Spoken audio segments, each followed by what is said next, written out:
Hey everyone. I want to talk about something important today because it's time to get back to our roots around free expression on Facebook and Instagram.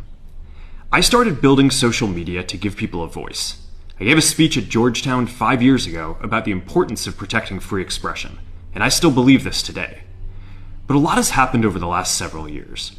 There's been widespread debate about potential harms from online content. Governments and legacy media have pushed to censor more and more. A lot of this is clearly political, but there's also a lot of legitimately bad stuff out there. Drugs, terrorism, child exploitation. These are things that we take very seriously, and I want to make sure that we handle responsibly. So we built a lot of complex systems to moderate content. But the problem with complex systems is they make mistakes. Even if they accidentally censor just 1% of posts, that's millions of people. And we've reached a point where it's just too many mistakes and too much censorship. The recent elections also feel like a cultural tipping point towards once again prioritizing speech. So we're going to get back to our roots and focus on reducing mistakes, simplifying our policies, and restoring free expression on our platforms. More specifically, here's what we're going to do. First, we're going to get rid of fact checkers and replace them with community notes similar to X, starting in the US. After Trump first got elected in 2016, the legacy media wrote non-stop about how misinformation was a threat to democracy.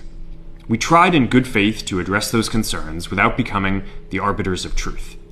But the fact checkers have just been too politically biased and have destroyed more trust than they've created, especially in the US. So over the next couple of months, we're going to phase in a more comprehensive community notes system. Second, we're going to simplify our content policies and get rid of a bunch of restrictions on topics like immigration and gender that are just out of touch with mainstream discourse.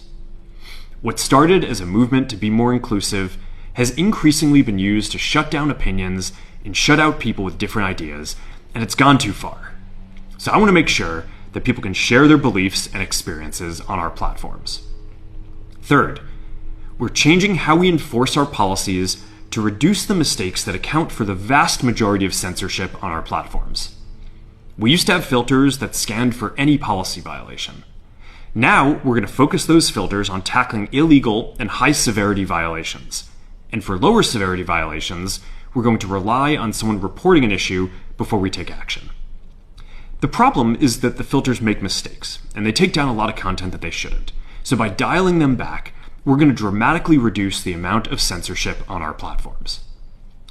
We're also going to tune our content filters to require much higher confidence before taking down content. The reality is that this is a trade-off.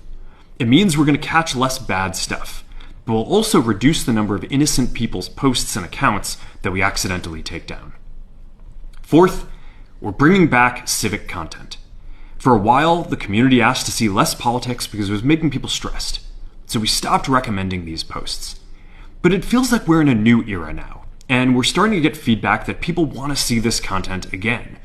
So we're going to start phasing this back into Facebook, Instagram, and Threads while working to keep the communities friendly and positive. Fifth, we're going to move our trust and safety and content moderation teams out of California, and our US-based content review is going to be based in Texas. As we work to promote free expression, I think that it will help us build trust to do this work in places where there is less concern about the bias of our teams.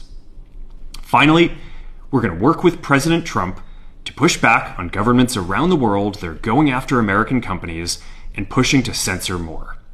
The US has the strongest constitutional protections for free expression in the world.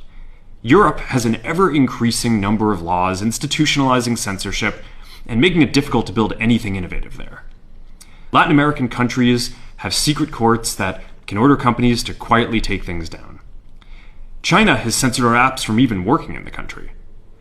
The only way that we can push back on this global trend is with the support of the US government. And that's why it's been so difficult over the past 4 years when even the US government has pushed for censorship. By going after us and other American companies, it has emboldened other governments to go even further. But now we have the opportunity to restore free expression, and I am excited to take it. It'll take time to get this right, and these are complex systems. They're never going to be perfect. There's also a lot of illegal stuff that we still need to work very hard to remove. But the bottom line is that after years of having our content moderation work focus primarily on removing content, it is time to focus on reducing mistakes, simplifying our systems, and getting back to our roots about giving people voice. I'm looking forward to this next chapter. Stay good out there, and more to come soon.